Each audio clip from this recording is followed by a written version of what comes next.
So in this video, we're going to learn a little bit about SUMI painting. We'll be using watercolors, these watercolor paper postcards, as well as these nifty little bamboo brushes, which are traditional to use in this style of painting. SUMI is a Japanese word. It means ink. So traditionally this would be ink painting. We are going to be using watercolor instead of SUMI ink just because it's a little bit easier to use. And we are also going to be writing haiku, which you may remember from grade school, is a style of poetry that's 3 lines, and the first line has 5 syllables, second line has 7 syllables, and third line has another 5 syllables.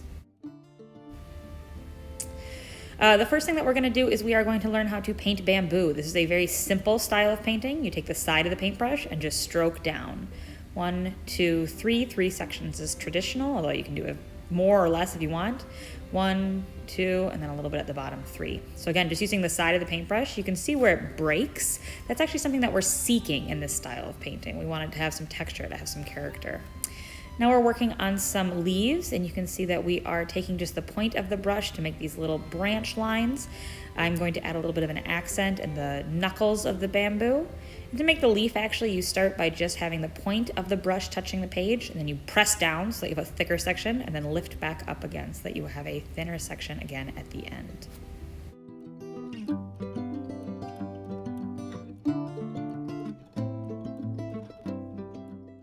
Now, I always like showing bamboo just because it is maybe the simplest, most straightforward SUMI painting. You see it a lot in museums, and it is sort of recognizably SUMI. It's something that people are like, oh, I've seen that before, I know what that is.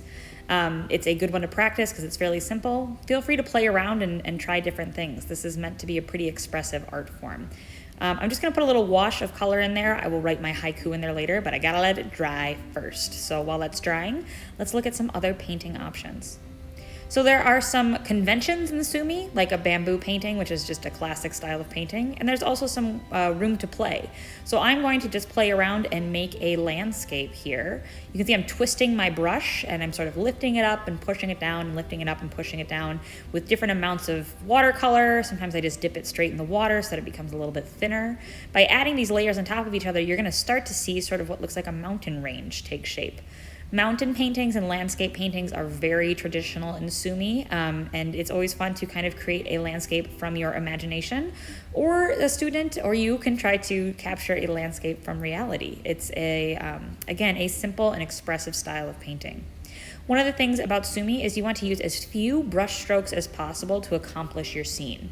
So you can see I'm using a lot of character from the brush, so these thick and thin strokes, playing around with how the, in this case, watercolor interact with each other, so that I add this level of detail in the painting that doesn't actually come from me taking lots of little tiny brush strokes the way that we sometimes do in Western painting.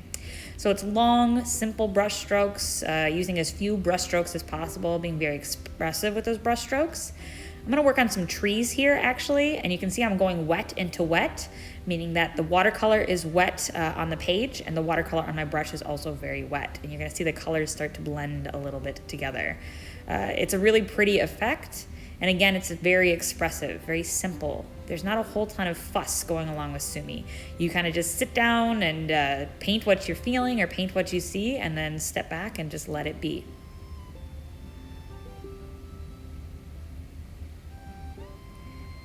One thing I'd like to stress is there's really no wrong way to play around with this style. If you look historically at SUMI painters, they were kind of all over the place. Some were extremely detailed. You know, they'd still do fairly simple brush strokes, but they would really spend a lot of time trying to get those brush strokes perfect. They'd practice a lot.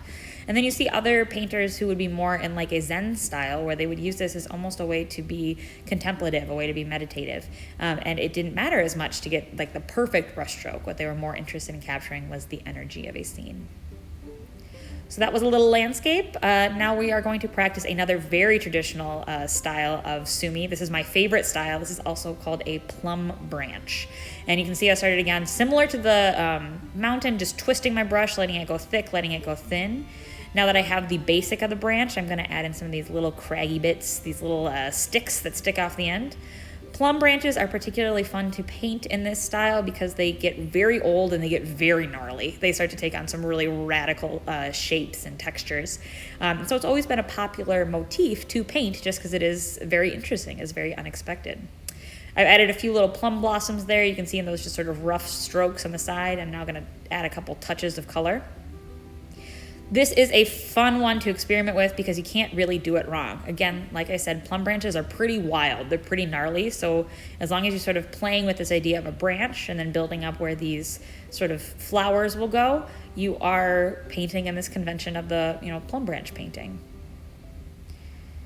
And the last one I'm going to show you is just some simple flower painting. I've got some schmutz on this page, so I'm going to start my flower painting right there. This is a great way to play around again with that brush stroke, so that thin to thick. What part of my brush am I putting against the page and how am I dragging the, again, in this case, watercolor around. Very thin line for the stem. Start another stem, add in some leaves over here. There are 1,000,001 different ways to make flowers. I actually am going to have some handouts in your supplies so you can look at a few instructionals on how to make flowers. But again, if there's one thing you can focus on with this style of painting, it is playing. You should play around a bit. You should play around with what different strokes look like. It's not the kind of painting that you stress over. It's the kind of painting that you just experiment with.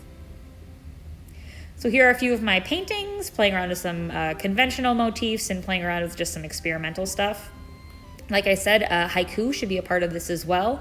Haiku and SUMI painting go together like peanut butter and jelly. They're a pretty good pair.